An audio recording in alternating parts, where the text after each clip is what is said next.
За нив знаеа само оние кои што донесоа одлука тука во непосредна близина на Велес да биде изградена топилницата. На Велешани им велеа дека топилницата нема да го зададува градот и дека таа не само што ќе вработи голем број работници, туку дека финансиски ќе биде најдобра.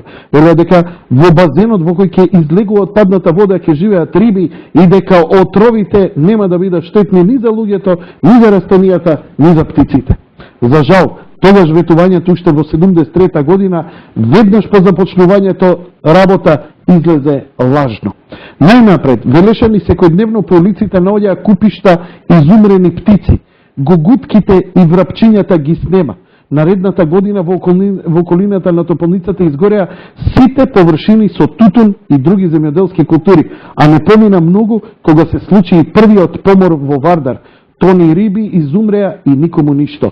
Жителите со марами на устите мораа да одат по улиците на работа или пак во училиштата и градинките. Од големите финанси во првите години ништо. Топилницата поради ниската цена на цинкот и оловото на светскиот пазар работеше со загуби. Облаци од чад го покрија градот. Чисто небо имаше се помалку. Наредбата озгора беше да се постигне што поголемо производство. Нека загадува само да има повеќе произведени тони цинк и олово. Тие татковци ја направија грешката што не сакаа да ја признаат. Ја криеја. Мислеа дека со изградбата на топилницата во Велес прават големо дело и дека за тоа треба да добијат орден. Не го послушаа гласот на експертите дека топилницата ќе ја загади целата животна средина. Страшно. Им било јасно, знаеле, ова е со предумисла. Значи, иако во ракавици го почнавме раскажувањето, нема да наблегуваме. Предумисла би значило дека некој сакал да ги разболува луѓето, да ги убива. Значи, не би се согласила, нема таква предумисла, меѓутоа нема доволна одговорност и нема свесност што ова значи, дека едноставно требало да се сопре, но затоа е демократијата потребна работа. Што да кажеме, Јанко? Затоа велам, демократијата е како леп, како воздух, не можеш да се изнајадеш, да се изнаголташ доволно. Секојаш ти треба уште и уште. И само во демократија, во демократско општество може вака да се дискутира за вакви теми, абсолютно. Може да се организираат луѓето, да креваат востанија, борби, зелени револуции. 7-8 ваква емисија немаше шанси да се случи. Тоа е работата. Зошто 84-та сирењето му го вратиле полно со кадмиум и никој ништо не смел да писне. Тоа е тоа. Него уште пострашно сега, јас се прашувам, каде завршило тоа сирење? Кој го изел тоа сирење? Сме го папале ние сите. Кога ќе размислам од што умреа моите, Бог да ги прости, од што ми умреа баби, дедовци, мајка, татко и уште еден куп роднини, како да ви кажам, лете. Ракот коси на 19 години. Страшно. Зашто збориме овде? Зашто збориме? Што е ова? Сакате... Јанко, не е само топилницата, Јанко. Не е само топилницата во Велес. Има многу уште теми за кои што во иднината треба да зборуваме. Кина, Индија, економскиот прогрес. Ама Кина, Индија, цели генерации на своји граѓани ги жртвува и се уште ги жртвуваат. Само се сеќавате во 80-тите години кога хемиската фабрика експлодира, околу 30.000 луѓе погина, не се ни знае што се случува и така натаму. И денеска. Најволканите технологии во сиромашни се ќе работи за $1 било што само да заработи да преживее, а ете им го преживувањето. Никој не преживее, што е трагедија. Но Велес не е само Велес. Ние имаме и Скопје. А Скопје, која ќе се спомне, ништо подобар воздух немаме. Железара, цементарница, кои секојдневно, ја навечер идам на работа, доаѓавте некај мене, прозор, по Првомајска не можете да отворите ова време, преку ден некако се културни и фини. Окта, граѓаните малку ли протестираа за окта, за филтрите и така натаму. Може ли да го радикализираме Велес и тоа да го прошириме се повеќе и да почнеме да откриваме, бидејќи секогаш дадовте една убава поента, ја ќе ја гледам репризата да ги запамтам некои работи што ги кажувавте, бидејќи таа борба не е само на улица, таа е институционална борба. Корупцијата е огромна во вакви случаи.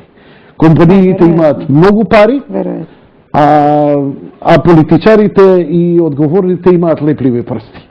И тоа е... Многу нивоа поминуваат сите овие процедури и веројатно треба да се следи текот на парите, каде се и процедурите каде одат. Од режија ми јавува дека имаме гледаш. Може да ги вклучиме? Да се разбира. Добро вечер, повелете во програма сте. Ало. Добро вечер, повелете. Добро вечер. Повелете. Сакам да ве поздравам вас и вашата гостинка, господин Лиња Поповска. Се јавам од Велес. Јас сум жител на Велес. Имам 48 години и живам во близината на Топилница. И би сакал да кажам дека ова требаше да се случи многу порано за Метрохет. Ти ми го стишаваш. Беше продажбата за Метрохет во Основниот суд во Велес. Имаше јавна надавање во кој што учествуваше една турска фирма, не го познавам името, мислам, и која надаваше за 3,5 милиона евра. А една господја од нашиот Основен суд во Велес го продаде на Метрохет Топилница за 2 милиона евра. Епа тука треба да се праша малку и владата, и Зелената коалиција, и сите овие други. Зошто господјата го продаде на Метрохет за 2 милиона евра, не го продаде на турската фирма за 3,5 милиона евра, која сакаше и чисти Топилница и да изгради трговски центар со 350 вработени. Да. И тоа е интересно. Извинете, да ви кажам дека дали ме слушате? Морам да го прекинам. Дали ме слушате? Ова е много добра поента. Дали ме слушате? Другите 40 сантима. Не. Монологот продолжува. Дали ме слушате? Да, ве слушам. Повторете го, она што го рековте, јасно и гласно да ве чујам. Што сакале да направат турците? Турците сакаат да направат трговски центар во кој сакаат да работат. Само слуша телевизорот, но не разговара. Не го пушти телевизор, запет. Турците сакаат да направат трговски центар. Овде да ичистат Топилница скроз, лосите со сулфурна киселина да се преселат во Хив доле, кој што е 17 км од Велес, во текот на реката Вада пред Градско, и да се ичисти целото овде кам Митов, да се документира тој период, која година направи трговски центар кој што ќе се вработат од 250 до 300 вработени. Која година ова се случува? Извинете само, овдека после 10 години околината околу Топилницата кај што се наоѓа зеленилото, сега тек почнува да добива зелена боја. А иначе пред тоа имаше мртовечка боја од кафена боја кој што беше се скапано и муглостано. Можете да замислите што значи тоа? Така. Не разбирам, ви благодарам за јавувањето. Само еден коментар, да, тоа беше многу интересно. Ова е шокантно просто. Ја не ги знам овие работи. Па имаше повесниците преполно беше со ова. Замислете, идеално, покрај автопатот луѓе кога патуваат трговски центари за велешани, за граѓани кои патуваат. Фантастична работа. Дека 100 евра помалку дале гаранција наводно, а тие дале кутрите 100 евра помалку гаранција турците, затоа што им кажале некој курс друг и тие по таа курсна разлика пресметале дека толку и толку им пресметале дека треба да уплатат. Така што има сомнеш дека имало игра во сето тоа, за они да отпаднат, да добијат другиве. И тоа беше голема работа и ова е ја ќе го изговорам. Ова е прашање за антикорупцијска за комисија за антикорупција. Вие не, ја ќе го изговорам. Ова уопште мене не ми треба антикорупцијска. За мене ова е чиста корупција. Ја како новинар еве би застанал и би го рекол тоа со сета материјална и морална одговорност. Прашање можам само да ја не можам ни прашање, јас со 3 извичника ова ќе го ставам. Неверојатно. Се го заборавиле, го имаше по медиумите. Како ми се допаѓа само сега како Валканите работи ќе излезат. Една работа нема да завршиме ако ги спасиме само Велешани, ние ќе исчистиме многу работи, баш ми се допаѓа. Може ли Јанко да го кажеме и уште нешто? Мислам дека ќе биде интересно за луѓето за да знаат зошто, како е дојдено до тоа да се продаде ова Топилница, освен ако имаме на линија човек. Јован? Не. Значи, 2003 година кога беше претходно приватизирана и 2003 година е затворена од газдите Инвестас фирма, така наречена. Јас си забележав оти Инвестас ја раководеле. До 2003. До 2003, да, по онаа скандалозна приватизација, нели, добиена, како била добиена, но бидејќи ниска цената на металите била тогаш, ја затвориле и 1400 работници имале тогаш заедно со ХИВ, топилницата и ХИВ, вкупно двата комбината, и ја затвориле и си заминале. И после се отворило прашањето чија е таа всушност. Се отвориле ред процеси, се следеле незаконски трансакции и се увидело дека газдите од Инвестас всушност не се веќе газди, туку дека има толку големи удели и од државата, што државата е практично собственик на топилницата. И на државата на таков начин, просто кажано, и останало во наследство ова чедо и таа на некој начин затоа била принудена за да ги се покријат сите тие непокриени, нели, и долгови и се платеко работниците, давачки, сите обврски и го дава на продажба со тоа што бара и план кој што ќе работи, како ќе работи. Затоа турците понудиле многу интересна опција која што би била за сите прифатлива. Но не сум многу запознаена со деталите. Јас од медиуми следев во тоа време. Добро вечер за следниот гледач. Ало. Добро вечер, повелете. Добро вечер. Се слушаме ли? Да, ве молам, повелете, говорете. Јанко Боливе Дудевски на телефон. Значи, јас сум вработен во топилница Велес 1986 како приправник. Економист трета група, втора група, прва група, самостоен референт, ръководител на набавка, ръководител на пожар, комерцијален директор, помощник на генерален директор. Со сегашните газди нити имам контакт, нити сакам да имам. Значи не ме врзува ни се тоа. Нити ги имам контакт со него. Вие дискутирате некои работи, меѓутоа нешто треба да се знае. Старт. Значи првата топилница е отворена во Европа во Свонси во 1873 година. Тоа е во Велс. Имаме такви топилници, значи не ќе цела историја да кажам, имаме во Дуисбург, имаме во Бристол, имаме во Лондон, имаме во Токио, по ASP технологија, значи тие се во среде град, секаде се во среде град. Местото на топилницата се наоѓа во средина на градот. Под надзор на човечко око. Не подалеку, кај не гледа човечко око. Сега. Низ минатото, топилницата, значи имаше, јас како помошник на генерален директор го кажувам тоа, 5000 добавувачи и околу 2500 да речеме купувачи. Или околу 120.000 народ живеја во таа топилница во Македонија. Меѓу другото, родниците, Саса Светово и Тораница, и целиот регион беше поврзан тука. Добро, што ви е поентата? Значи, на што треба да се цели вашиот разговор? Топилницата може да го тратује тоа купиле, меѓутоа да го ги задоволуват критериумите како секаде во светот сите. Местото дали ќе биде во средина на градот, или каде тоа не е битно. Не подалеку од градот. Секогаш мора да биде во центарот на градот, надзор, кај што нините на вработените децата живеат, кај што можат да ги гледат како се трујат или не се трујат нивните деца. Па ги трујавте вашите деца, очигледно. Како? Викам, ги трујавте вашите деца, очигледно. Никој тоа нема да го направи. Да ги труи децата. Ама веќе тоа го направите. Факт е дека 30 години... Никаде нема, не е факт. Значи никаде нема со 6 прста, со 8 прста родени и така.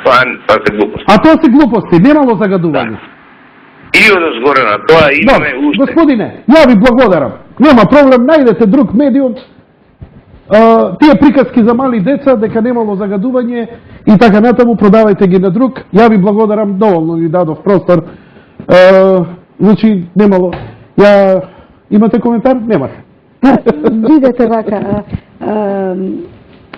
Тоа било глупости, измислени и така инсталација, не, може би не се доискажа. Не, таа инсталација, вакви приказни на друг медиум. таа инсталација, значи, Ја, таква каква што била, среде град труе. Таквата инсталација не може да не труе, видливи се податоци има. Не можам да не Па не е изреагирам, лага. господјо Јана. Нема што да му пуштам да ми кажува приказки цела вечер. Имам роднини во Велес. И он да ми кажува, јас знам што се случило со моите луѓе. Има истражувања тука. Ја не зборам за некој град кој се наоѓа Владивосток 18.000 километри. Јас сум бил сведок. Знам од што починале мои роднини. Не е тоа нешто случајно што се случувало. И што им се случувало на тие луѓе. И дека со децении доаѓаат овдека стручњаци. Зошто цело општество се ангажиравме во 90-тите години да ги лечиме децата кога им се најдоа огромни количини. Сето тоа за да некој се јави кај мене во име на демократија да ми каже, да го оставам да се доискаже, да ми каже дека немало врска тоа. Срамота е. Па мене ги навредува сите оние што се изнамачили и пострадале. Не можам да го дозволам. До толку немам демократија, нити ќе имам.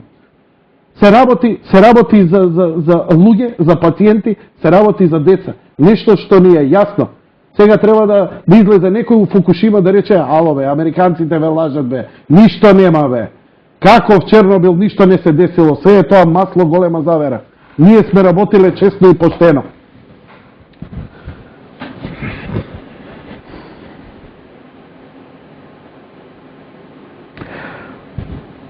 Фрейд рекол за вакви работи потребно е човек во собствената подсвест да си изгради една слика или како велат ние како викавме како деца, да си земеш една кутија и да си ја налепиш со сликици и да веруваш дека е тоа светот. Затоа што да се соочиш со реалноста е страшно нешто. Ели да бидеш свесен дека си бил Менгеле на сопствениот народ и си учествувал во геноцид на сопствениот град, тоа е сигурно малце тешко. Добро, свесно не било секој.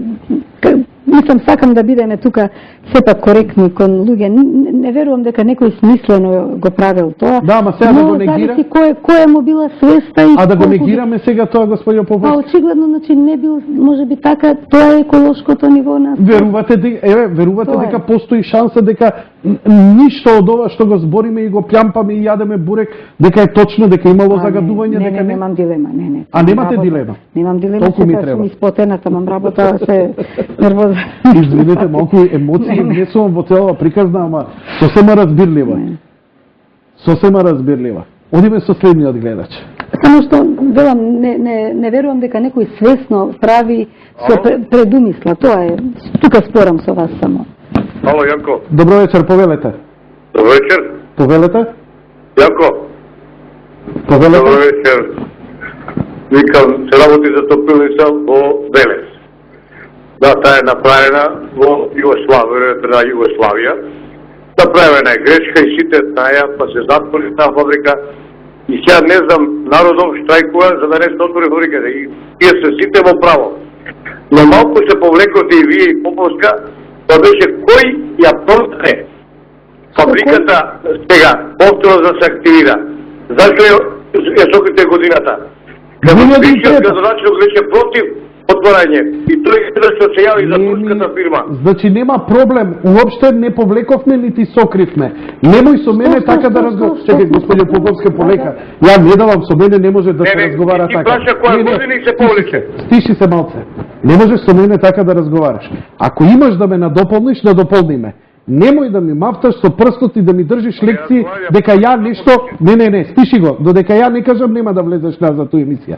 Значи, ако имаш нешто да надополниш, ако не е кажана годината, повели кажи ја.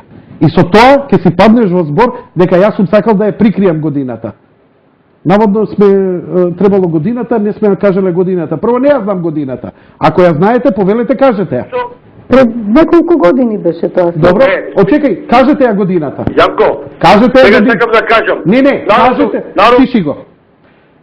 Значи, ќе продолжиш да збориш откако ќе ја кажеш годината, бидејќи ме обвини дека намерно сум ја прескокнал годината, следната реченица, за да можеш да продолжиш да кажеш што сакаш, е да ја кажеш први годината, за да ја расчистиме пред сите. Не може да можеме да имаме интегритет и јас и вие за зборењето. Која година е тоа направено? Кога турската фирма ја откажија. Која година? 3 години, брате, се врачи која година? 3 години, јас исто Добро. така реков. 2008, Така. Сега продолжете. Ви благодарам што кажавте годината, ја не ја знам. Повелете се, ја кажете се. Сега. Не, и сега народот денеска се буни против газата на топилницата. Народот треба да се буни против оваа влада што ја продаде да се активира топилницата. Кој е тука крив да видиме? А не да бараме криве кај друг. И таа топилница треба да се затвори. Толку имам јас. Таа е затворена. Добро, окей. Таа не е ни отворена. Значи, владата ја продаде, ви објаснивте зошто и како е продадена таа.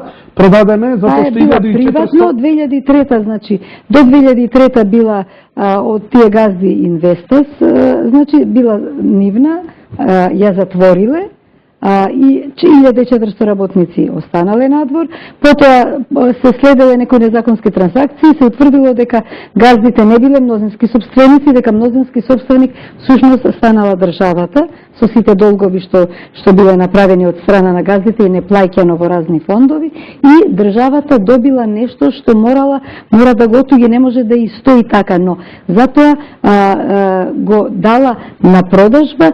Сега тој што го купува, видете вака, господине, ке слуша веројатно господинот. Тој што го купува, тој треба, сигурно се работи за луѓе интелигентни што проценуваат што купуваат и што можат да прават и каде можат да прават и под кои услови. Значи, не може, секој треба да знае кога купува нешто дека треба, го знае законодавството на државата. Знае дека треба да се исполнат такви стандарди. Секој требало, ако е сериозен инвеститор, да ги знае истражувањата за загаденоста на средината, за отпорот на граѓаните, за штетите направени, за целата клима во која што живеела топилницата, работела, постоела и се затворила. Значи не можеме да ја обвиниме државата зошто го продала тоа, но можеме да ја обвиниме зошто го продала на човек кој планира да ја рестартира, а не ја продала на оние кои планирале таму да изградат комерцијален еколошки објект. Тука треба да се види, тоа е интересно што треба да се види и кој тоа го правил проценката. Мислам дека судовите, тоа беше работа на судот.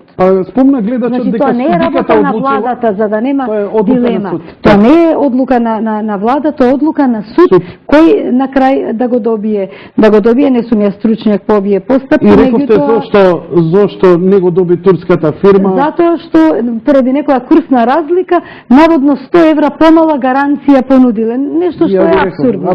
Тоа е абсурдно и тоа е прашање за антикорупцијска, дефинитивно. Но, друга работа на државата е сега. Значи, и да не се секирате, господине. Работа е на државата. Господио Поповска, Охис треба да се продаде. Имено. Знаеме дека е задоведувач. И мора некој да го продаде. Значи, работа е на државата да обезбеди, за да може некој нешто да работи, да се обезбедат такво ниво на заштита, за да не може да бидат загрозени ни здравието на луѓето, ниту пак животната средина. И уште нешто да кажам, што не имам потврда што добив. Вика, владата не ја продаваше, зашто не била нејзина.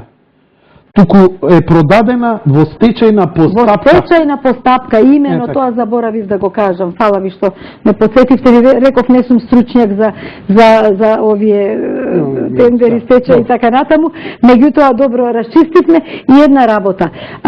Уште нешто што мислам дека ќе биде важно за јавноста, да знаат дека има смисла сета оваа зелена буна.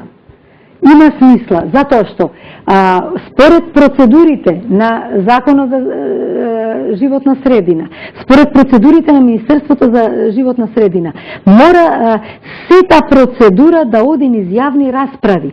Значи, граѓаните, сите заинтересирани, ќе имаме право да бидеме вклучени. Јас би рекла не право, обврска имаме. И во тие јавни расправи. Ние како граѓани ќе ги поставиме границите кои што ги очекуваме и ги бараме. Може ли антикорупцијска да се постави процес на тоа како, кој ја продал и зошто ја продал така како што ја продал? Може ли тоа дека постои таков некаков механизам суд да се процени зошто донел таква одлука во стечајната постапка? Има процедура, но тоа би требало сепак антикорупцијска да ги прашате, не сум во детали запознаена. Одиме со следниот гледач. Добро вечер. Законот како беше? Добро вечер, повелете. Добро вечер, повелете. Добро вечер, Јанко, овде е гледачка од Скопје, мажена во Велес и тоа во Башино село. Да го демантирам тој директорот таму, да му кажам, јас сум 76 година мажена таму и двете деца ми се родени, и да ви кажам што се случуваше. Во селото изумреа сите магариња. Ова да го знае цела македонска јавност. Прво почнаа да кашлаат. Сите утки, гулаби, врапчиња, пеперутки. Значи, јас сум во Башино село и можам да се представам со цело име презиме. Мојата свекрва направи зимница од пиперки. Зимото пиперките беа црни. Знаете што значи црни? А тука во Скопје исто јас направив каква беше разликата. И јас до денес од Башино село не јадам кромит, Јанко. Значи, почвата е загадена. Нека не ми кажува тој приказки таму. Таму и работев јас сум иначе по професија архитекта, работев на патот Велес. Башино село Вардар, Велес, таму доле, кај што е Хис е поред Вардар, лево, значи од мостот кој ќе го поминеш на Вардар, од левата страна, во нивите, односно во лозјата, што значи и лозјата ги загади таму. И ја поздравувам господјата Лилијана Поповска, која многу ја почитувам и пожелувам успех натака, и исто и ние граѓаните ќе се организираме. Не загадува само ова, и Хис загадува таму. Значи, и да ја прашаат господјата докторка Марија, нека им каже колку луѓе има и колку деца гинеколог, колку деца има родени со мани, и дефектолозите да ги прашаат колку деца доаѓаат од Велес во Скопје, пошто јас имам, мојата ќерка е дефектолог, па нека идат во дом за ментално здравје да видат колку деца од Велес има дојдено во Скопје и колку деца се родиле. Толку имам да кажам, пријатно и се најубаво.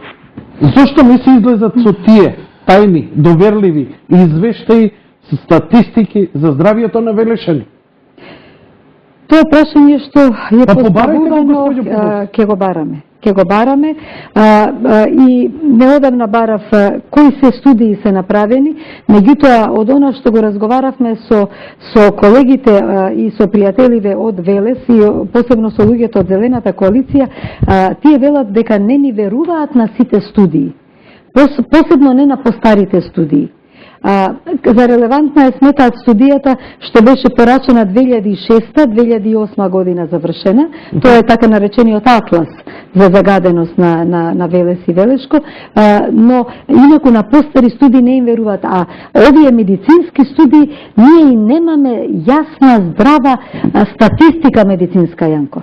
Знаете, ова е прашање, сега за Велес го зборуваме за овие страшни работи за деца, за ракови. Меѓутоа, јас се обидувам да добијам податоци, сегрегирани податоци за рак на матка, рак на дојка кај жени, за разни специфични заболувања, не сме организирани како општество доволно. Да еве, ја добив од колегите од режија и оваа информација, вели, имаше започнато постапка пред антикорупцијска пред неколку години, во предметот има утврдено пропусти, во антикорупцијска знаат детали, што значи мене ќе ми даде за право да им се обратам и на антикорупцијска во врска со ова.